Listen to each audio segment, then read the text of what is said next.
பார்க்கணும். நாளைக்கு வந்து ஒரு ஒரு டிஃப்ரெண்ட்டான ஒரு எலெக்ஷன் விஜய் அவர்கள் வருகையினால டிஃப்ரெண்ட்டுன்னு நான் சொல்கிறேன். திமுக மீது என்ன பெரிய ஊழல் குற்றச்சாட்டு நீங்கள் கண்டுபிடிச்சி அப்படியே மத்திய அரசு வந்து நடவடிக்கை எடுத்துச்சு, இல்லை முன்னாடி இருந்த அதிமுக மேலே என்ன ஆச்சு? விஜய் வந்தால் திராவிடம் அழிஞ்சிடுமா, நாளைக்கு தோப்பான், நாளன்னைக்கு தோப்பான், அத்தனை நாள் தோப்பான், அதே மாதிரி சொல்லி இப்போது இருக்க ஆட்சியாளர்கள் மீது கோவம் இருக்குது. கோவம்லாம் இல்லாமலாம் கிடையாது.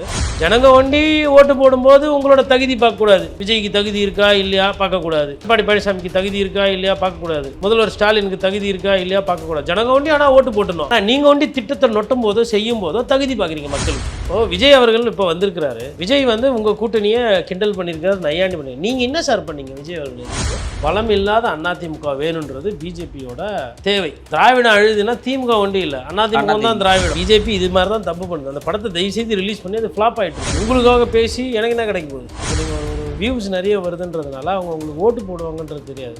யாரெல்லாம் 31/2031 அண்ணா ஆட்சி சொல்கிறாங்களோ அவங்க தான் நல்ல அரசியல் புரிதல் இருக்கிறவங்க.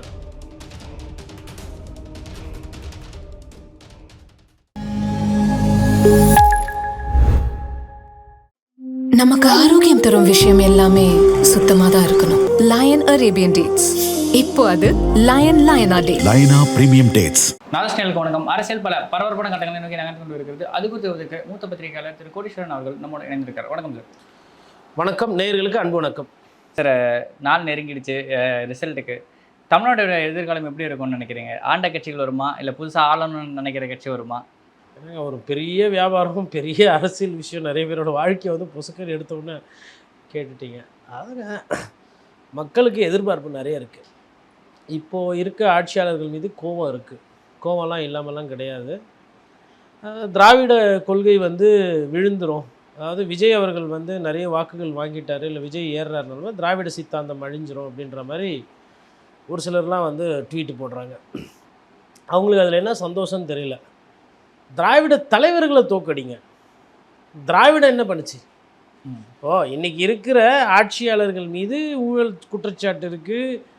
உடச்சே பேசுகிறோமே. ஐயா குருமூர்த்தின்னு நினைக்கிறேன் அந்த ட்வீட்டு போட்டது. எனக்கு ஒரு நண்பர் அனுப்பிச்சிருந்தார்.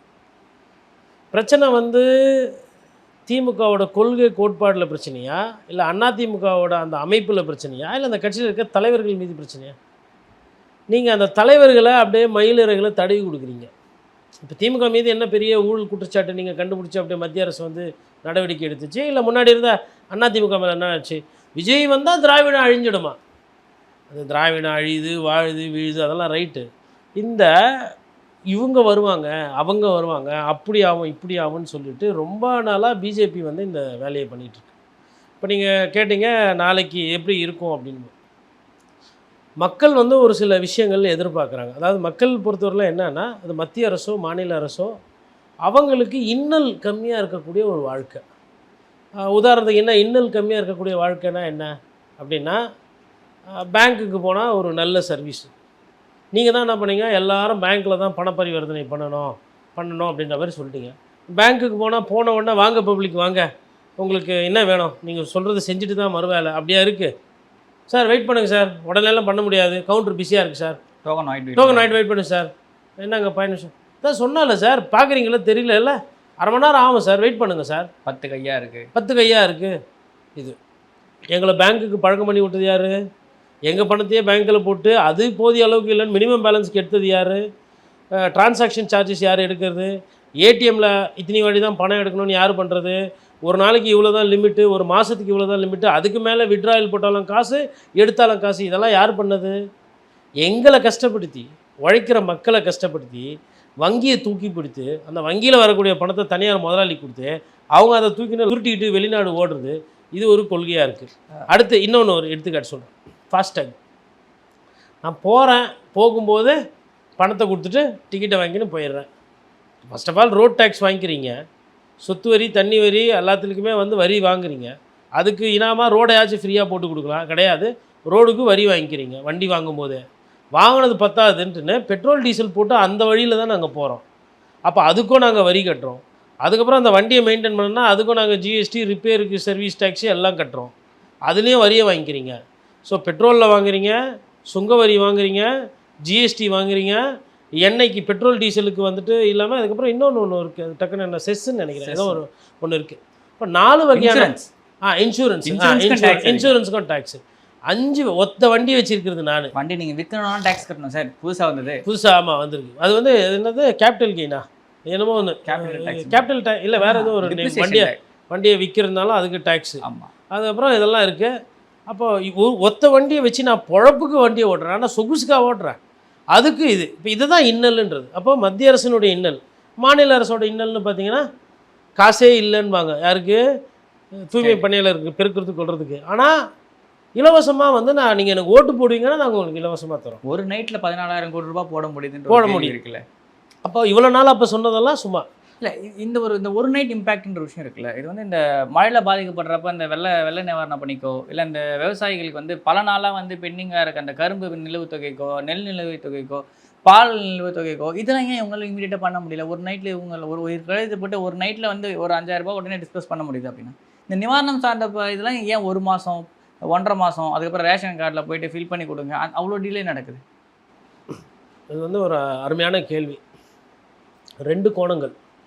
ஒன்று அரசியல் கோணம், இன்னொன்று அதிகாரிகள் கோணம். இந்த அதிகாரிகள் கோணம் என்னன்னா, நீங்கள் எது போய் கேட்டிங்கனாலும் இல்லை, அதுக்கு ரூல்ஸ் இல்லை, அதுக்கு அந்த பேப்பர் இல்லை, அதுக்கு அந்த செக்ஷனில் பிரச்சனை, இது ஃபைல் மேலே போயிடுச்சு. ஆனால் கொடுக்க வேண்டியது குத்தா வண்டி நவரும் ஃபைல், இல்லைன்னா ஃபைல் அங்கேயே என்ன பண்ணோம் தூவும் தலைக்காணி போட்டு. இது அதிகாரிகளோட பார்வை. அரசியல்வாதியோட பார்வை அப்போ ஒரே நாளில் வந்து எப்படி 5,000 கோடி 14,000 கோடிலாம் வங்கியில் எல்லாருக்கும் கிரெடிட் ஆகுதுன்னா, அது எந்த நைட்டு எப்போ எந்த நாளுன்னு பார்க்கணும். அது வந்து இந்த ஜோசியம் பார்க்குறவங்களாம் சொல்லுவாங்கள்ல, இந்த லக்னத்தில் இந்த தேதியில் இந்த குறிப்பில் இந்த விஷயத்தில் நீங்கள் இதை செஞ்சீங்கன்னா உங்களுக்கு யோகம் பிரமாதமாக இருக்கும் அப்படின்னு சொல்லுவாங்களே, அந்த மாதிரி தேர்தல் நேரத்தில் மக்கள் மறக்கிறதுக்கு முன்னாடி தேர்தலில் அவங்க குழப்பமாக இருக்கிற நேரத்தில் இப்போ இந்த பணத்தை நீங்கள் போட்டு இதுக்கு காரணம் நாங்கள் தான், இது பார்த்தீங்களா கடும் நெருக்கடியிலே நாங்கள் பணத்தை போட்டு வங்கியில் போட்டிருக்கோம், கரெக்டாக நீங்கள் பண்ணிங்கன்னா அந்த நேரத்தில் உங்களுக்கு ஓட்டு கிடைக்கும் அப்படின்னு சொல்கிறது தான் ரெண்டும். அப்போது மற்ற நேரத்தில் ஏன் நடக்க மாட்டேங்குதுன்னா, மற்ற நேரத்தில் ஓட்டு தேர்தல் இல்லை. அதுக்கு 1 மாதத்துக்கு முன்னாடி மழை வெள்ளம் பார்த்தீங்கன்னா எவ்வளோ பல லட்சம் டன் நெல் வந்து மழையில் போயிட்டு விவசாயிகள் வந்து பாதிக்கப்பட்டு கண்ணீரும் கம்பளியுமா இருந்தாங்க. அப்போல்லாம் வந்து மத்திய அரசு கிட்டேருந்து வந்து இந்த குழு வரணும், அவங்க வந்து ஆய்வு பண்ணுவாங்க. அந்த பணம் இல்லை, மத்திய அரசு பணம் கொடுக்கல, ஈரப்பாத்தத்தில் வந்து பிரச்சனை இருக்குது, 22% 18% ஆகணும், அந்த மாதிரியான கேள்விகள் டிஸ்கஷன்லாம் ஓடிட்டு இருந்துச்சு. நீங்கள் அப்போ கொடுத்துட்டு நான் மத்திய அரசு கிட்டேருந்து வரப்போ வாங்கிக்கிறேன், இல்லை மத்திய அரசுக்கு எனக்கு இது தரவே இல்லை, எனக்கு இது நஷ்டம் சொல்லிட வேண்டியது தானே. கொடுக்குறோன்ற எண்ணம் இருந்தால் இதெல்லாம் பார்க்க மாட்டீங்க. இதே வேலையை அதிகாரிகள் பார்த்தாங்க. அம்மையார் ஜெயலலிதா இந்த பெருவெள்ளம் பாதிப்பு சென்னை 2015 வெள்ள பாதிப்பு, இந்த டிசம்பர் மாதம்லாம் வந்து முடிஞ்சு டிசம்பர் எண்டில் ரிவ்யூ நடக்குது. Chief secretary, home secretary, finance எல்லாம் உட்காந்துருக்காங்க.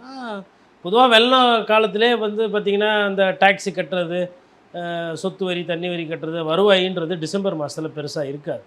நிறைய பேர் ஒரு ஹாலிடே மூடில் இருப்பாங்க, மழை பாதிப்பில் இருப்பாங்க, அது ஒரு மாதிரி சீசன் அது. அப்போ அந்த நேரத்தில் வந்து நிவாரணம் அப்படின்ற போது இவங்க என்ன பண்ணுறாங்க, இல்லை நம்ம பணம் போடணும் அப்படின்னு சிஎம் வந்து முடிவு பண்ணுறாங்க.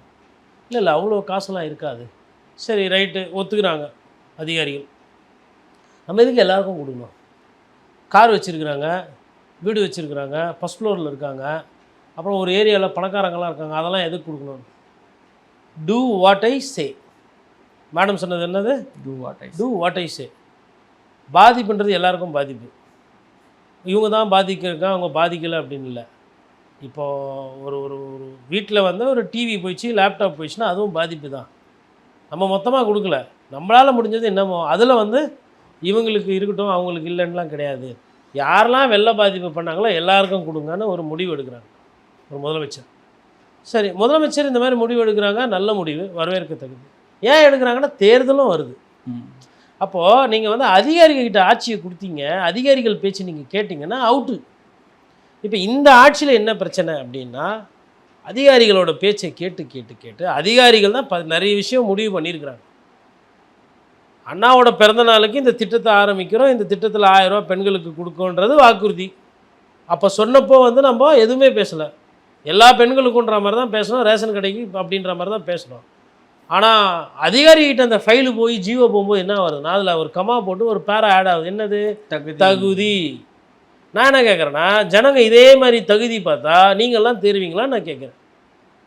ஜனங்க வண்டி ஓட்டு போடும்போது உங்களோட தகுதி பார்க்கக்கூடாது. விஜய்க்கு தகுதி இருக்கா இல்லையா பார்க்கக்கூடாது, எடப்பாடி பழனிசாமிக்கு தகுதி இருக்கா இல்லையா பார்க்கக்கூடாது, முதல்வர் ஸ்டாலினுக்கு தகுதி இருக்கா இல்லையா பார்க்கக்கூடாது. ஜனங்க ஒண்டி ஆனால் ஓட்டு போட்டணும். ஆனால் நீங்கள் ஒண்டி திட்டத்தை நொட்டும் போதோ செய்யும் போதோ தகுதி பார்க்குறீங்க மக்களுக்கு. இல்லை இது ஏமாத்து வேலை இல்லை.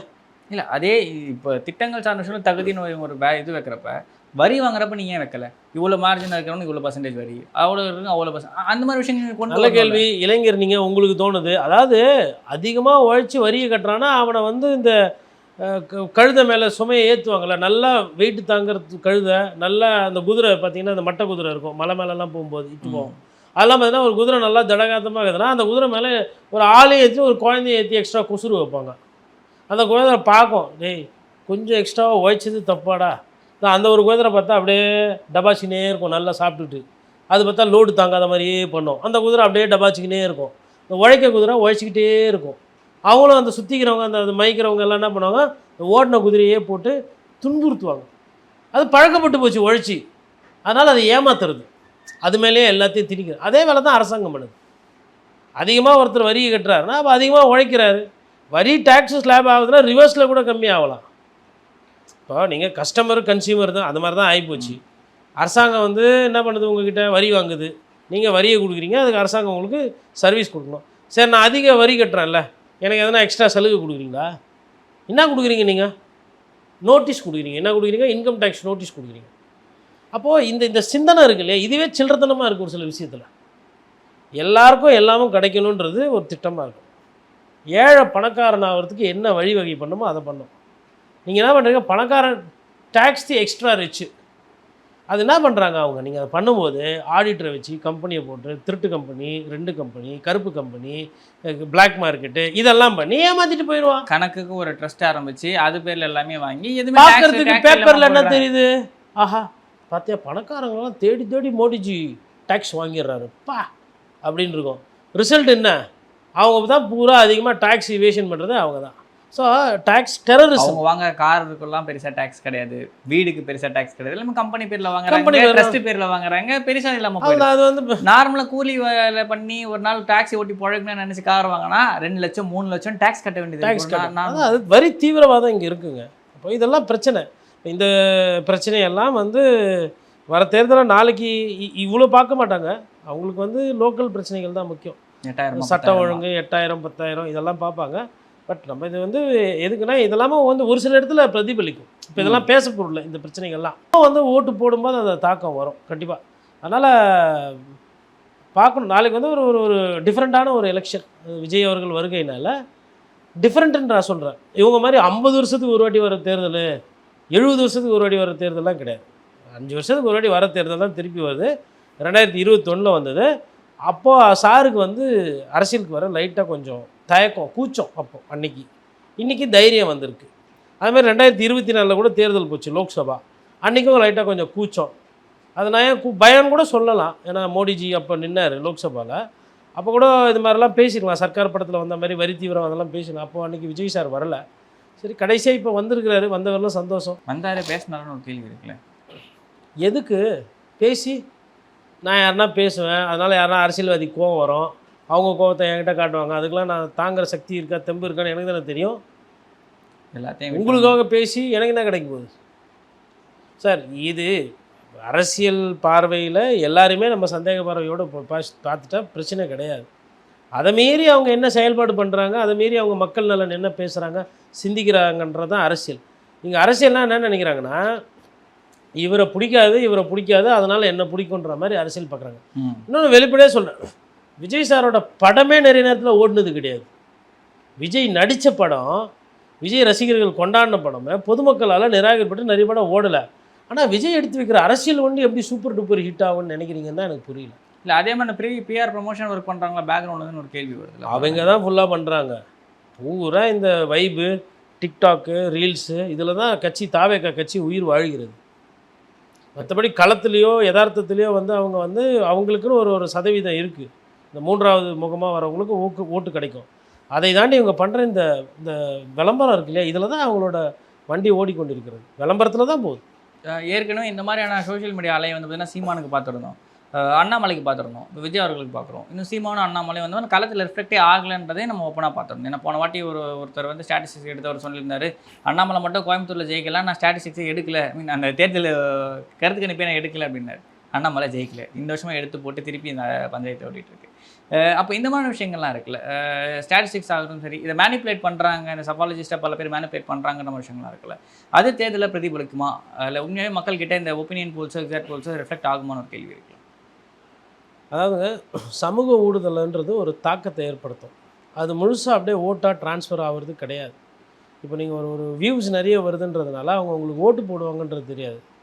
என்டர்டெயின்மெண்ட்டாக கூட பார்க்கலாம், அதை வந்து ஒரு சந்தோஷத்துக்கு கூட பார்க்கலாம், இல்லை வந்து ஒரு ஓகே இது என்ன தெரிஞ்சுக்கிறதுக்கு கூட பார்க்கலாம். அதனால் அவங்க அதெல்லாம் பார்த்துட்டு உங்களுக்கு ஓட்டு போடுவாங்கன்னு உத்தரவாதம் கிடையாது. அதனால தான் அண்ணாமலை போன்றவர்கள் இன்னமும் வந்து எங்கே இருக்கிறாரோ அங்கே தான் இருக்கிறார். அண்ணாமலை ஃபார் சிஎம் இப்போ இல்லவே இல்லையே எதுக்கு? எனக்கு வந்து எம்எல்ஏ சீட்டு கொடுக்கல, என்னை வந்து முதலமைச்சர் கேண்டட் வேட்பாளர் நீங்கள், நான் ஒரு தலைமையில் கூட்டணி நின்று தோற்று போச்சு, ஆனாலும் எனக்கு நீங்கள் திருப்பி வாய்ப்பு கொடுக்கணும் நான் எதிர்பார்த்தேன், எனக்கு கொடுக்கல. நீங்கள் எடப்பாடி பழனிசாமி பேச்சை கேட்டு என்ன பண்ணிட்டீங்க, நான் எதுக்கு வேலை பார்க்கணும்? நான் சாதாரண ஆள். அண்ணாமலை அவர்கள் is been overrated quite for some time. அவர் வந்து இந்த இப்போ பிஜேபியில் நிறைய பேர் பதவி இல்லாமல் எவ்வளோ நாள் சும்மா இருந்திருக்கிறாங்கன்றது இந்த கட்சியில் இருக்கவங்களுக்கு தெரியும். இவருக்கு கொஞ்ச நாள் பதவி இல்லைன்னொடனே இவரால் முடியல. இங்கேன்றாரு, அண்ணா நான் ஜிக்க வேண்டியதாக இருக்கிறேன், அமைதியாக இருக்கிறேன், நான் இது பண்ண வேறேன், ஏன் எதனா பண்ணுங்க வேண்டியதானே? அவ்வளோ ஆப்ஷன்ஸ் அவ்வளோ ஆப்பர்ச்சுனிட்டிஸ் கொடுத்தாங்க அவருக்கு. அவரு ட்ரை பண்ணியிருக்காரு, கட்சியை வளர்த்துருக்காரு, நான் இல்லைன்னா சொல்லலை. பட் எல்லாத்துக்கும் நேரம் எடுக்கும் இல்லையா? இப்போது விஜய் அவர்கள் இப்போ வந்திருக்கிறாரு, விஜய் வந்து உங்கள் கூட்டணியை கிண்டல் பண்ணியிருக்காரு, நையாண்டி பண்ணி. நீங்கள் என்ன சார் பண்ணீங்க விஜய் அவர்கள் எதிர்த்து? நீங்கள் என்ன பண்ணீங்க? பெரம்பூரில் போய் ஒரு 10 நாள் தங்கி இந்த விஜய் எதிர்த்து பிரச்சாரம் பண்ணிக்கலாம்ல. திருச்சியில் போய் ஒரு 5 நாள் தங்கி, நீங்கள் தான் வேட்பாளர் கூட கிடையாது, 5 நாள் தங்கி ஏன் விஜய்க்கு ஓட்டு போடக்கூடாது, ஏன் நடிகர் போடக்கூடாது, ஏன் ஒரு சீரியஸான கட்சிக்கு போகணும், ஏன் பாஜகவுக்கு போடணும், பிரச்சாரம் பண்ணியிருக்கலாம்ல. சும்மா நானும் பிரச்சாரம் பண்ணுறேன்னு போயிடுறாரு, வந்தார். சாத்தூரில் நயினார் நாகேந்திரனுக்கு சிக்கல், தோக்கிறதுக்கு வாய்ப்பு இருக்குன்னு வருது. கட்சி தலைவரை அண்ணாமலை மாதிரி ஒரு தலைவர் கட்சி தலைமையை தோக்கடிக்க விடலாமா? நியாயமா சொல்லிட்டு ஒரு சில பிளான் பண்ணதே அவர் தான் சொல்லிட்டு ஒரு சில பேர் சொல்கிறாங்க. ஏற்கனவே வந்து எம்பி எலெக்ஷனில் ஒரு 4 கோடி ரூபா மார்ச்சு தாம்பரத்தில், அப்பயுமே அண்ணாமலை பேர் தான் அடிப்படிச்சு நயினாருக்கு ஆப்போசிட்டா. இதில் வந்து நீங்கள்லாம் சொல்கிறீங்க நாங்கள் வந்துன்னா பிஜேபி வந்து டிஎம்கே தோக்கடிக்கிறது தான் எங்களுது. அப்படிலாம் பார்த்தா உங்களோட செயல்லாம் அப்படி தெரியலையே. எல்லாரும் எந்தெந்த ஸ்லீப்பர் செல் எந்தெந்த கட்சியில் ஒளிஞ்சினீங்கன்னு தெரிய மாட்டேங்குது. திடீர்னு டீலிமிட்டேஷன் வருது, அது அந்த பில் வருது எலெக்ஷனுக்கு முன்னாடி. இவர் ஒரு பக்கம் வந்து அதை நெருப்புலலாம் கொளுத்தி இது பண்ணுறாரு. அதை பற்றின விஷயங்களே இது எக்ஸாக்டாக சொல்கிறாங்களா இல்லை, அப்படியே ஒரு பக்கமாக போய் டக்குன்னு அந்த பில்லு கொள்ளாது டிஎம்கே வந்து ஜெயிச்சிருச்சு அப்படின்ற விஷயங்கள் வந்து பேசுகிறாங்க, இந்தியா லெவலில் பேசுகிறாங்க. அதில் பிஜேபிக்கு வந்து ஒரு பலம் இல்லாத அதிமுக வேணுன்றது பிஜேபியோட தேவை. அது ரொம்ப நாளாக அந்த முயற்சி நடக்குது. திராவிடம் அழுதுன்னா திமுக ஒண்டி இல்லை, அதிமுக தான் திராவிடம், புரியுதா? அப்போ பேசிக்காக வந்து என்னென்னா அந்த சித்தாந்தம் அந்த கொள்கைனால தான் வந்து நம்ம உள்ளே வர முடியலன்றதுலாம் கிடையாது. நீங்கள் மக்களுக்கு ஏற்ற மாதிரி அரசியல் நீங்கள் பண்ணலை. இங்கே வந்து ஜெயராமனா இங்கே செட் ஆகாது, இங்கே முருகர் ஓரளவுக்கு செட் ஆகும். நீங்கள் வந்து ராமா கிருஷ்ணா அப்படின்றது பண்ணுறதை தாண்டிட்டு ஒரு யதார்த்தமான ஒரு அரசியல் நீங்கள் பண்ணியிருந்தீங்கன்னா வந்திருக்கும். உங்களுக்கு மண்ணுக்கு உண்டான தலைவர் ஃபஸ்ட்டு தேர்ந்தெடுக்கும். இப்போ அண்ணாமலையை நீங்கள் எடுத்துகிட்டு வந்தீங்க, அண்ணாமலை சத்தம் அதிகமாகவும் சமூக ஊடகத்தை தாக்கமாகவும் செயல்பாட்டில் கம்மியாக இருக்குது. வந்தவுடனே அவர் என்ன பண்ணார்? ஃபஸ்ட்டு சொந்த ஆஃபீஸ்லேயே ஒரு சில பேர் மீது புகார் வருது. அந்த கண்ணாடி டோர் கண்ணாடி டோர் வச்சிருக்கேன். அதாவது நான் என்ன கேட்குறேன்னா, லஞ்ச லாவணம் நடக்கிற தாசில்தார் ஆஃபீஸ்லேயே கண்ணாடி டோர் இல்லை. அப்போது சொந்த ஆஃபீஸில் கண்ணாடி டோர் வச்சு பண்ணுறா என்னத்துக்கு பண்ணியிருக்கீங்க? யாரையோ மாட்டி விடணும், இல்லை யார் மேலேயோ காண்டு மாட்டி விடணும், இல்லை புகார் விற்றணும், இல்லை ஏதோ ஒன்று பண்ணணும். இல்லை அதுக்கப்புறம் வந்துச்சு அதுக்கப்புறம் ஓகே. நான் என்ன சொல்கிறேன்னா, இதுதான் வந்து இது வந்து சின்ன புத்தி என்று ஆங்கிலத்தில் சொல்லுவார். இப்போ இவர் என்ன பண்ணிருக்கணும் அண்ணாமலை?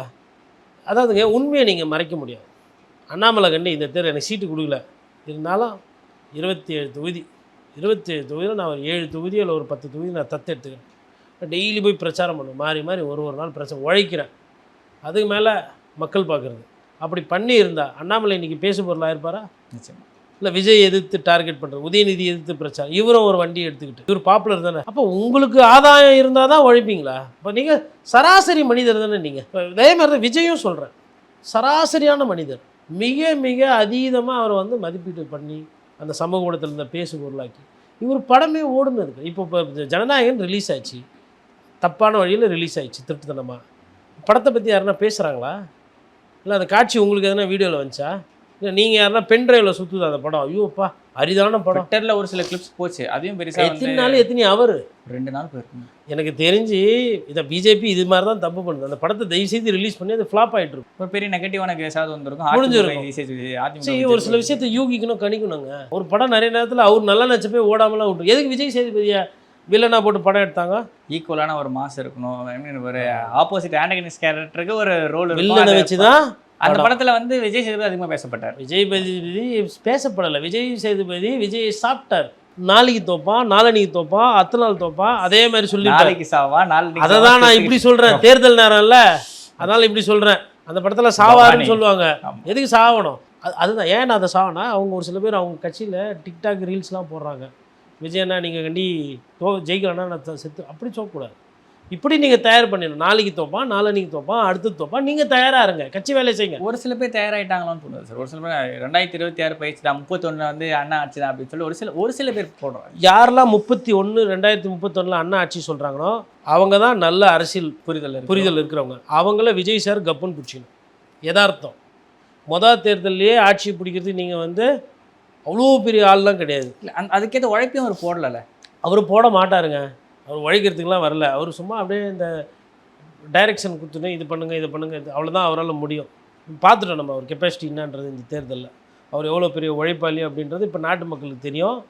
ஓய்வு அதிகமாகவும் உழைப்பு குறைவாகவும் ஒரு தலைவர் இருக்கிறாருன்னா அது தமிழக வெற்றி கழகத்தோட, தமிழக ஓய்வு கழகத்தோட தலைவர் அவர் தான். புரியுதுங்களா? அதனால் இப்போ தெரிஞ்சு போச்சு. 2031 நம்ம என்ன பண்ணணும், 2031 நமக்கு உண்டான தேர்தல்னு யார் சொல்கிறாங்களோ அவங்களுக்கு புரிதல் இருக்குது. அவங்கள கூப்பிட்டு அவங்களுக்கு பக்குவமாக ட்ரைனிங்கை கொடுத்து அவங்கள நம்பி, விஜய் அவர்களை ஒண்டி நம்பி அரசியல் பண்ணாமல் அந்த கட்சிக்காரர்களையும் நம்பி, தொண்டர்கள் கட்சிக்காரர்கள் விஜய் இது 3 என்றைக்கு ஒரே அலைன்மெண்ட்டில் வராங்களோ அன்றைக்கி தாவேக்காவோட வெற்றியை தவிர்க்க முடியாது. அது வெறும் உட்காந்து இதேமாரி யூடியூப்பில் பேசின்னு, சமூக வலைதளத்தில் வைபு டிக்டாக் பண்ணின்னு, ரீல்ஸ் போட்டுன்னு, ஃபேஸ்புக்கில் ஃபயர் விட்டுன்னு இப்படியே போக வேண்டியதான். இது ரொம்ப நாள் ஓடாது. Elections are won not in rallies, elections are won at booth. Every பூத்தில் நீங்கள் என்ன ஓட்டு வாங்குறீங்க, என்ன பூத் லெவலில் என்றைக்கு தாவேக்கா வேலை பார்க்குதோ அன்றைக்கி தான் அவங்களுக்கு வெற்றி வரும். என்னங்க ஓட்டு எண்றதுக்கு முன்னாடி இப்படி பேசுகிறீங்கன்னா எனக்கு அப்படி தோணுது. அந்த கட்சிக்கு ஃப்யூச்சர் இருக்குது, அதெல்லாம் இல்லாமலாம் இல்லை. பட் அந்த மாற்றத்துக்கு உண்டான அரசியல் அவங்க பண்ணுறாங்களான்னா இல்லை. இப்போ அவங்க மோகம் வேற, மாற்று வேறு. இது கவர்ச்சி. இது கவர்ச்சி வந்து இன்னும் இந்த காதல் கவர்ச்சி அப்படியே மாறி, இது கடின உழைப்பாக மாறி மெருகேறி கண்ணியம் கடமை கட்டுப்பாடு அந்த கட்சிக்கு உள்ளே வரும்போது அது ஆட்சி பிடிக்கும். இவ்வளோ நேரம் உங்களோட பண்ணால் நேரத்தை எங்களோட நன்றி.